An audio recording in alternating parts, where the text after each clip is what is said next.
রাজধানীর আগারগাঁওয়ে নির্বাচন ভবনে সিইসি এএমএম নাসির উদ্দিনের সাথে বৈঠক করছে ইউরোপীয় ইউনিয়নের প্রতিনিধি দল। দর্শক, এই বিষয়ে আরও খবর জানাতে আমাদের সঙ্গে যুক্ত হয়েছেন আমাদের সহকর্মী আশরাফুল আলম আকাশ। আকাশ, বৈঠকের সবশেষ খবর কি আছে আপনার কাছে?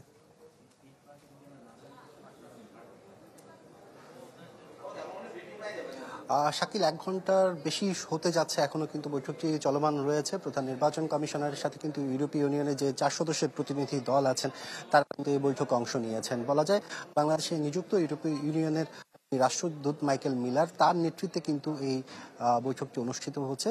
আর সার্বিক বিষয় নিয়ে এখানে আলোচনা হওয়ার কথা রয়েছে, যেহেতু আগামী ডিসেম্বরে তফসিল নির্বাচন এবং ফেব্রুয়ারিতে তফসিল ঘোষণার পরপর ফেব্রুয়ারিতে যে নির্বাচনের দিনক্ষণ ঠিক করা হবে, তার আগে যে মাঠ পর্যায়ে যে প্রস্তুতি, সেগুলো নিয়ে কিন্তু ইলেকশন কমিশন কিন্তু প্রতিনিয়ত বিভিন্ন স্টেক হোল্ডার যারা আছেন নির্বাচন সংশ্লিষ্ট তাদের সাথে কিন্তু এই আলাপ আলোচনাগুলো করে আসছেন।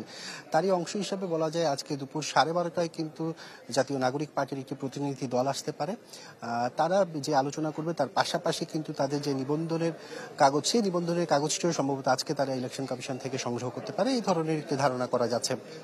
এছাড়া যদি বলা যায়, এই মাত্র কিন্তু আমরা দেখছি যে ইউরোপীয় ইউনিয়নের যে প্রতিনিধি দল ছিল তারা কিন্তু তাদের যে সেই বৈঠকটি শেষ করে ইতিমধ্যে বের হয়েছে। সেখানে কিন্তু আমরা দেখছি যে নির্বাচন কমিশনার তিনিও কিন্তু তাদের সাথে ছিলেন।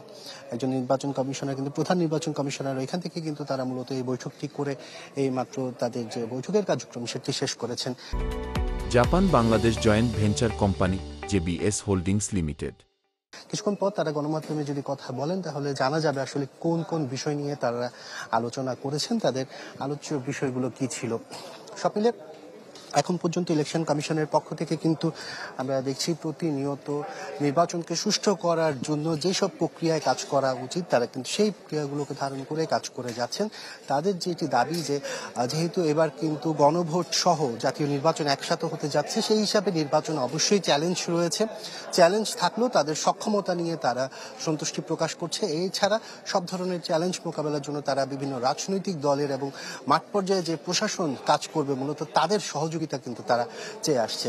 তারা যেটি বলছে যে যেহেতু এবার পোস্টাল ব্যালটের মাধ্যমে প্রবাসী ভোটাররাও এখানে অংশগ্রহণ করবে, সেই হিসাবেও কিন্তু তাদের যে কার্যক্রম, সেই কার্যক্রমের জন্য বিভিন্ন দেশি বিদেশি যে সংস্থাগুলো রয়েছে তাদেরও সহযোগিতা প্রয়োজন হতে পারে। ডাক বিভাগের মাধ্যমে মূলত তাদের যে পোস্টাল ব্যালট বিভিন্ন দেশে, সে পোস্টাল ব্যালটগুলো পাঠানো হবে। এছাড়া এই নিবন্ধনের কার্যক্রম কিন্তু আগামী 25 ডিসেম্বর পর্যন্ত বাড়ানো হয়েছে। সেই হিসাবে বলা যায় এখন পর্যন্ত প্রায় 1,30,000-এর কাছাকাছি কিন্তু আমরা দেখেছি যে প্রবাসীরা আছে তারা কিন্তু এখানে নিবন্ধন করেছে। এখন আসলে দেখার বিষয় যে ফাইনালি 25 তারিখ পর্যন্ত কতজন প্রবাসী আসলে এখানে নিবন্ধন করে। শাকিল। জি, ধন্যবাদ আপনাকে। দর্শক, রাজধানীর আগারগাঁও থেকে যুক্ত হয়েছিলেন আমাদের সহকর্মী আশরাফুল আলম আকাশ।